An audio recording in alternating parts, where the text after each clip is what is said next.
I think that there are 5 great questions that everyone can ask during their early customer interviews.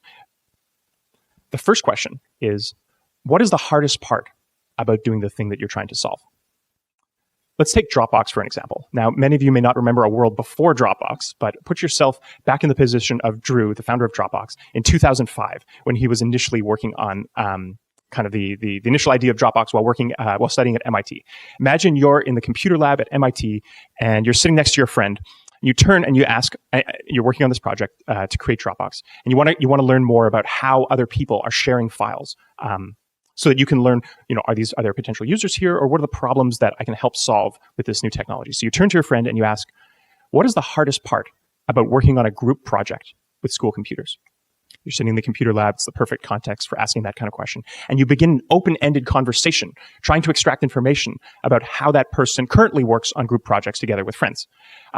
Hopefully, you'll learn about specific pain points that they have, like they log onto a shared computer. They have to get their files from somewhere. They may have a network drive attached to the university system, but they're working with someone who may not be logged onto a university computer at that time. Maybe you learn about problems with synchronizing of shared work. Maybe you're both working on the exact same document at the exact same time. How do you currently attempt to solve that problem? In general, the best startups are looking for problems that people face on a regular basis, or that they're painful enough to warrant solving. This question can help confirm or confirm for you whether the problem that you're actually the problem that you're working on is actually one that real users feel is a pain point, feel is something that they actively want to solve in their life. The second question, to the point that I was making earlier about trying to get to specifics rather than hypotheticals, is to ask the question, tell me about the last time that you encountered this problem. The goal of this question is actually to extract context around the circumstances in which the user encountered that problem. So, for example, in the Dropbox case, you may be talking to your friend and learn about a week ago, a specific time frame. Who were they working with? Which class were they working on? Was this a computer science problem? Was this an English paper? Try to extract as much information as you can about the context in which they began solving this problem, so that as you develop your product, you'll be able to actually reference real life examples of past problems that potential users have had, and you can overlay your solution on top of that to see if it would have helped in that particular circumstance. The third question is, why was this hard? Why was the circumstance in which that student was trying to work on their shared project, their project with other folks? Why was that hard? What were the specific things that they encountered that were difficult? The reason why you want to ask this question is because you'll hear many different things from different people. Going back to the Dropbox example, you might encounter some people who say that maybe the number one problem that they were encountering was when they emailed files back and forth, they ended up duplicating work because they didn't have the exact same kind of document at the exact same time. Maybe other people will say that they submitted the wrong document in the end to the professor for their group project because they had like crazy strings of file version numbers on the end. So the benefit from asking this question is not just to identify the exact problem that you may begin to solve with your solution to this problem, but you'll also begin to understand how you market your product, how you explain to new potential users the value or the benefits of your solution. In general, customers don't buy what. They don't buy the what, they buy the why.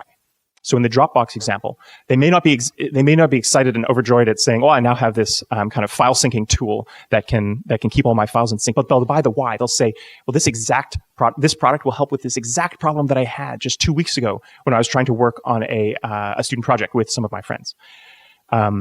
So answers that you get from customers to this question of why was this past problem that you encountered so hard may actually inform your marketing or your sales copy as you build out the rest of your kind of product.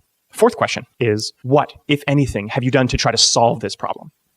One of the biggest things that I've encountered while helping YC companies over the last few years is that if potential customers are not already exploring potential solutions to their problem, it's possible that the problem that you're trying to solve is not a burning enough problem for customers for them to be even interested in your better solution to this product. So this question tries to get at the root of that issue. Is the person who encounters this problem already trying to solve this? So in the Dropbox example, you're working on a group project, or you're talking to someone who's worked on group projects in the past. Try to figure out what tools did they experiment with, what tools did they try to use to solve this in the past. Maybe they solved this by getting all the individuals together in one room to work on the project with 4 computers so that they could talk in real time to each other as they were working on the project. Maybe they experimented with email. Maybe they tried setting up, as one of the top comments on Hacker News posted during the original Dropbox launch, maybe they had set up rsync and they had already solved this problem with SFTP or something like that. Again, you want to ask this question for 2 reasons. One is to figure out whether the problem that you're solving or you're working to solve is even really something that people are already looking for solutions to. And the second one is, what are the other competition out there? What will your product be compared against as you end up rolling out your solution and offering it to end customers? The 5th question is very tactical. So what don't you love about the solutions that you've already tried? This is the beginning of your potential feature set. This is how you ask this is how you begin understanding what the features are that you'll build out for your better solution to the problem. Now, note that this is not the question of what features would you want out of a new file syncing product in the Dropbox example, because that's a hypothetical question. Users in general are not great at identifying the next features that they want in the product. Just like the old, Henry Ford quote, when we were developing the automobile, our users would have wanted a faster horse rather than a car. So this question specifically targets what are the problems with the existing solutions that they've already tried. These are specifics, and you can begin to kind of figure out what the differential between your new solution and the existing solutions already in the market will be.